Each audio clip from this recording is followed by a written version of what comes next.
Hi,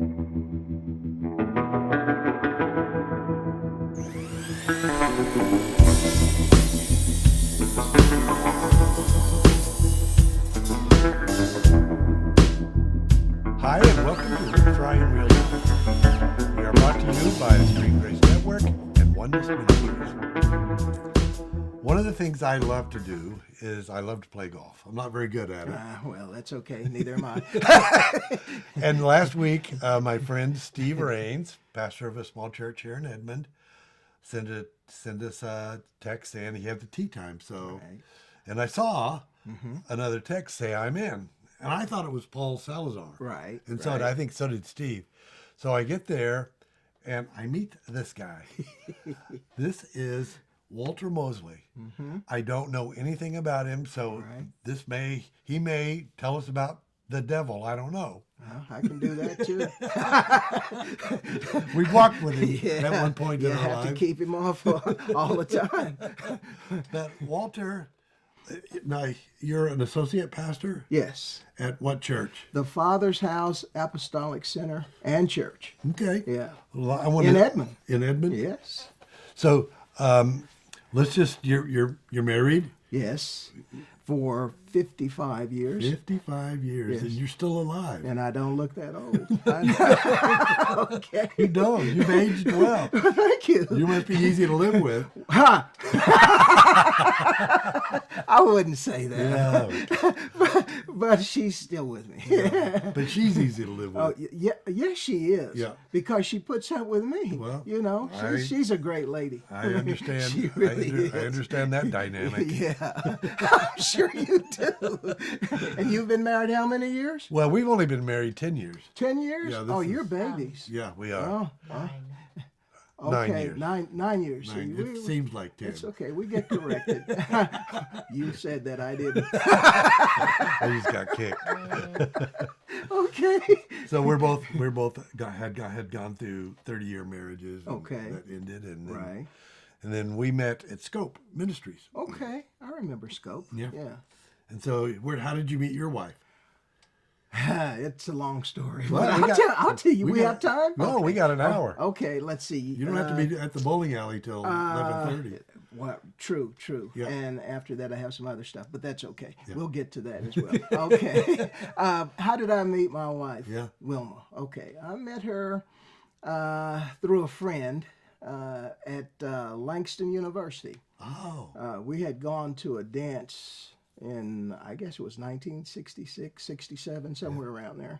My friend and I from OU. Yep. And they had this dance with a guy named Gene Chandler. He's an entertainer. You may remember him. I do remember You're old Gene. enough to Yeah. remember him. Yeah. But anyhow, Gene Chandler was performing at Langston University, and she and her friend from OSU went to. so neither one of Langston. you were students. Oh no. She was at OSU. I was at OU. See, that's the and red we flag right there. Yeah, yes, it is.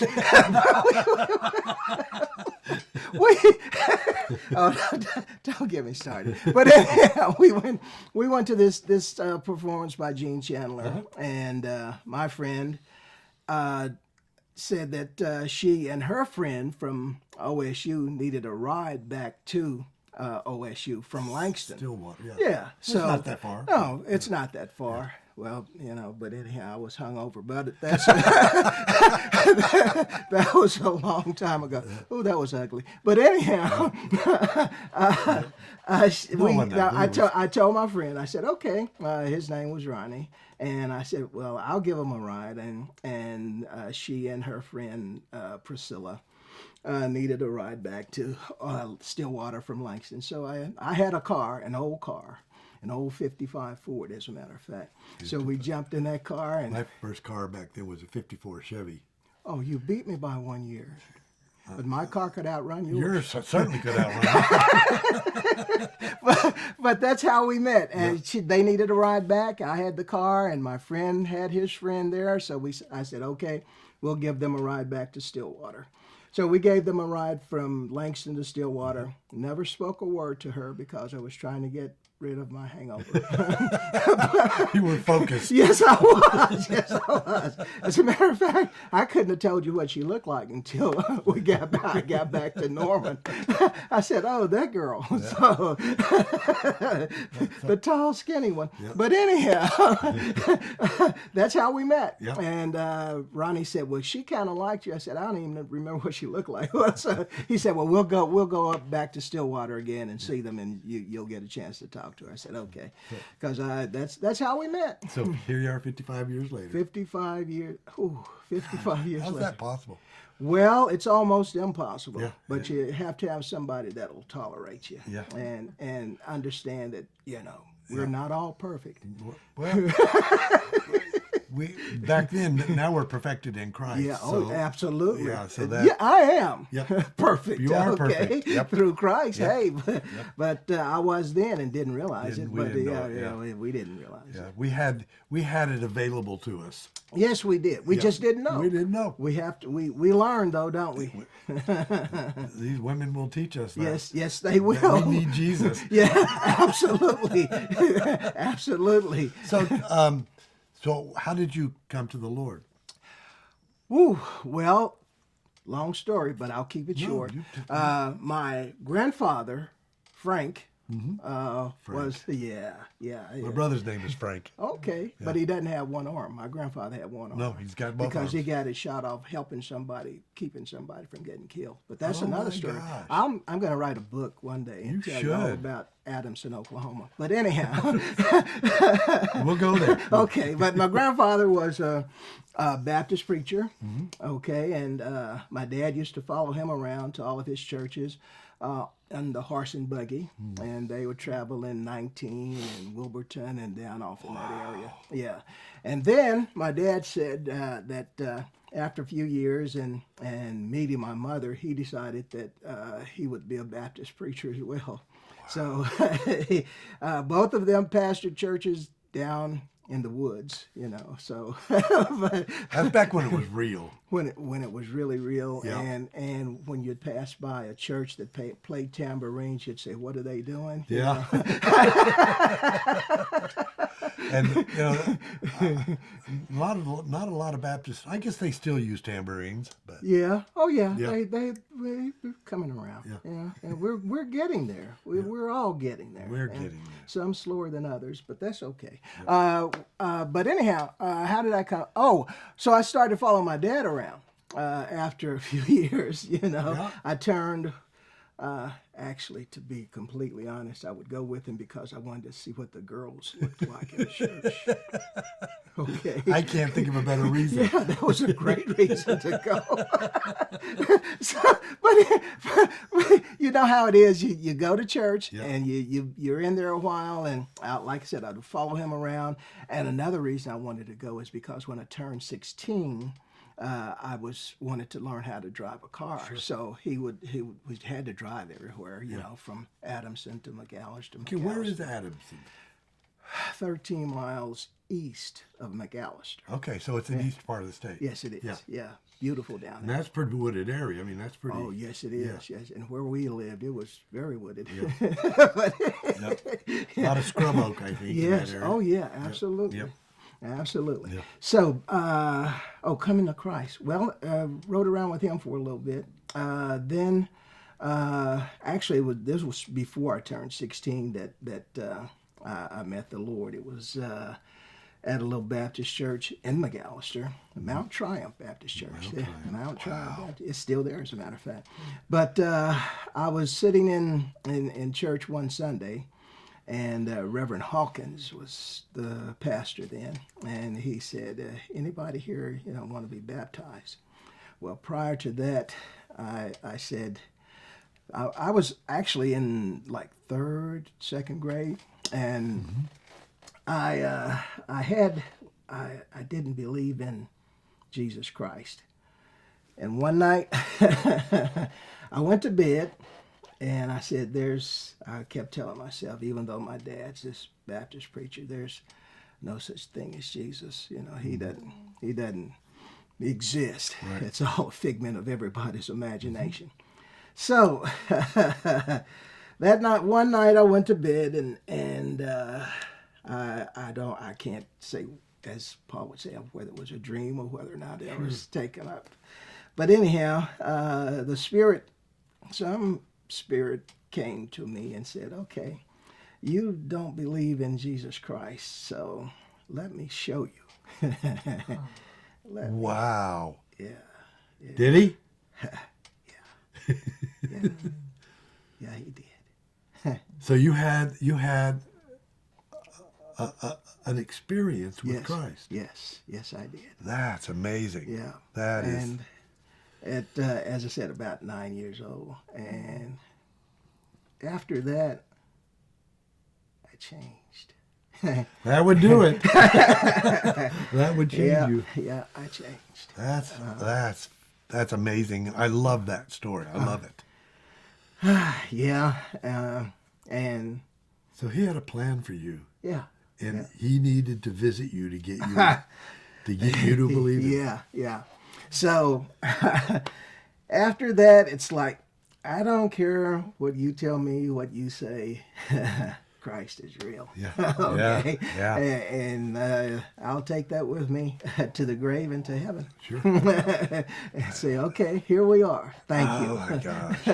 What a great story. Yeah. So it changed your life, and then you became serious Yeah. about going with your dad to churches. Yeah. Oh, yeah. I became serious, and that morning when Reverend Hawkins said, "Anybody want to be baptized?" I knew I was ready. Yeah. Wow. So At 9 years old. yes. Yeah. Wow. At age 9, and See, I accepted Christ when I think I was about 8 or 9. okay. Yeah. And it was in a little Baptist church in Del City, Oklahoma. Oh, way to go! Yep. Nice. Yep. No wonder. Now, I didn't live it That's after that. Actually, I did. I knew he was in me, right. but I would still, Oh, well, act well. like a fool. Yeah. What about today? Yeah, well, the foolish part is still there. Yeah. We still do some things that we shouldn't do, and we know better. Yeah, we know and better. The thing is that we know how to repent and hey, say, "Lord, forgive me for that." Yep. And he says gladly. Yeah. And some people don't know that. Yeah. They don't know that you can be forgiven. They think, okay, I'm going to live with this for. No, you don't. Yeah. Oh, okay. And I think that I believe that the forgiveness already exists, and that confession to me is just saying, God, what I did was inconsistent with who I It am. was wrong. Yeah, it was stupid. Yeah. It was stupid. Yep. Because Absolutely. my former pastor, Steve Eden, and I do a lot of these podcasts with him, says, the sin is forgiven. We just step into a bucket of stupid. Yes, we do. Yes, we do. And sometimes it's not intentional, and sometimes we do it knowingly and say, okay, that was really stupid. Yeah. But God is so gracious, and Yes, we he live in is. that Yeah. grace, and Yeah. it's their past, present, and future forgiveness. Yeah. Yes. Yeah. Yes, it is.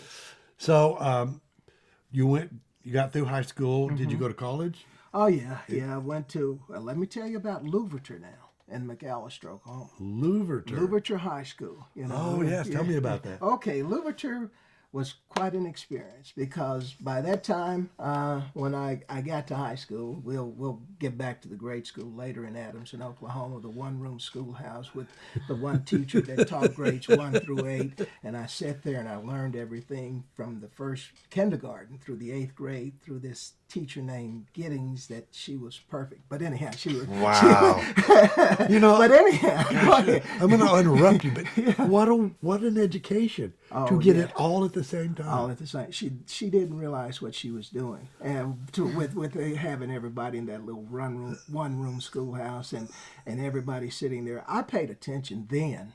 Now, Ashwell, I don't pay attention now, but it's okay. Well, you don't have to. So old it doesn't matter. But but anyhow, that brought me to Louverture in McAllister, Oklahoma. We moved from Adamson when I was just 8, 9. Yeah, probably 9 because that's when we started going to Mount Triumph Baptist Church. But we moved, and I was in the 3rd grade, And I had Miss Jordan as a teacher at this was in McAllister, and Miss Jordan, from there through the 8th grade, I went to Louverture, and as I said, I was this smart kid then because I had learned everything from Miss Giddings in the one-room schoolhouse. Mm-hmm. So as a 3rd grader, I knew almost as much as the 8th graders. Yeah. So they said, "This smart little boy here, we're gonna make sure that we teach him well." So starting with the 3rd grade through the sixth grade, it was. Let's see, Miss Jordan, Miss Boxley, Ms. Ellis, Miss Shaw, those teachers. So I do not remember. I remember Mr. Bly okay. from the, I think, 5th grade. Ah, okay. But I don't remember. Yeah, how many spankings did he give you? Me. I didn't really get any spankings. I got a spanking from the principal once because okay. I borrowed somebody's bicycle. No, you didn't. Yes, I did. No, you did. I borrowed it, drove it home, and got something and You rode took it it back. home? And then I took it back to school, so I wouldn't have to walk. Oh. And they, they said, "You stole a bike." No, I just borrowed it. Yeah, right. I didn't steal it. I brought it back. I like that. But I got spanked for that. Yeah. You needed one. I had it coming. You did. I did know better. Yes, I did. Yeah. Yep.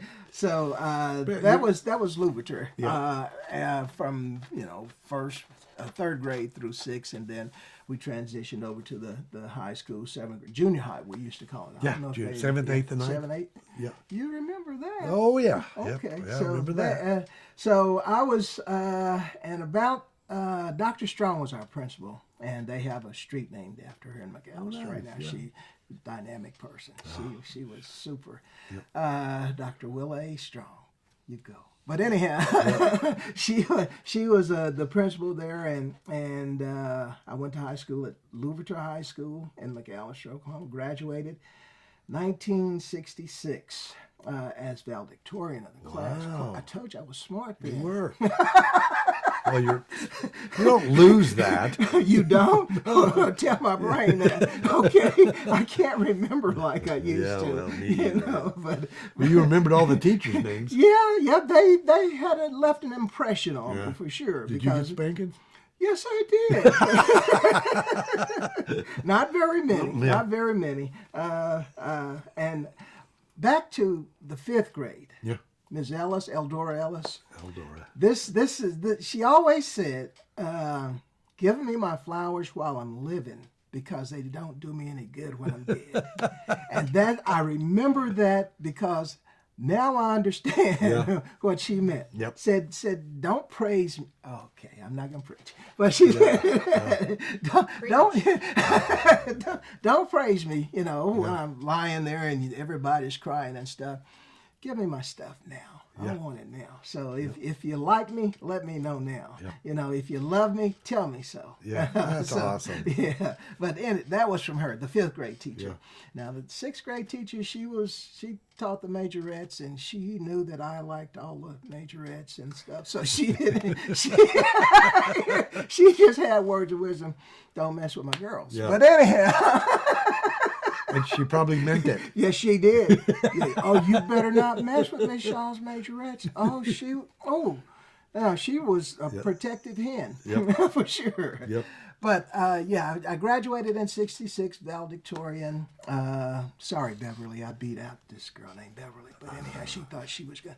Said, "I'm smarter than you," but she actually is smarter than me. But she didn't get to be Val because my grades were better. I had beat her by 1 point. But Beverly, I love you. Is she still alive? She's still alive. Yeah. She's still Does alive. she still hold it against you? No, she never did, really. Yeah. She never did. But anyhow, 66 graduated from Louverture and was going to the Army because I had 3 brothers that were in the Army. And Vietnam. Yeah. That's why the Army didn't want me to go. And my mom really didn't want, because they were already serving. Yeah. So yeah. So she said, "Nope." Said, you got this scholarship to go to OU. You're going to OU. Well, that was my mom. Yeah. Guess where I went? You went to OU. so I said, okay. Oh, it was those were the days. But anyhow, my mom said, you can't waste this scholarship. They're gonna give you some money to go. So I went to OU. Started out in pre-med. I had some issues with little calculus, physics stuff. So I switched over and said, I'm tired of getting bad grades in calculus. Yeah. So I'm going to switch over. And I said, since I do well in English, I'll just, get a degree in education and teach English. Oh. So that's what I did. Finished at OU in 1970. Was supposed to finish, May. Found out I needed another credit before they would let me graduate. Sorry, Wilma. But anyhow, they said, nope, you can't go. I said, why not? And the counselor said, well, you missed, I don't know, now that's the one I don't remember what it was. Yeah. Because that was a heartbreaker. But anyhow. So you had to go another semester? Another semester. For one credit? One credit. December, I finished. How many hours was that? That was like 3 hours. I need 3 hours to graduate. And I said, well, I'm this close. I have to finish. So they gave me my certificate and all in December of 1970, even though I was supposed to graduate in May. Yeah, well, yeah. But anyhow, I graduated, and after said I love English. I love teaching. I really love teaching. But we'll get to that too. But anyhow, I graduated. I have a school I could go to in January and teach, mid-year and all. Back then, they said, well, we already have all the teachers we need. That's when teaching was teaching and not just babysitting. That's another story. But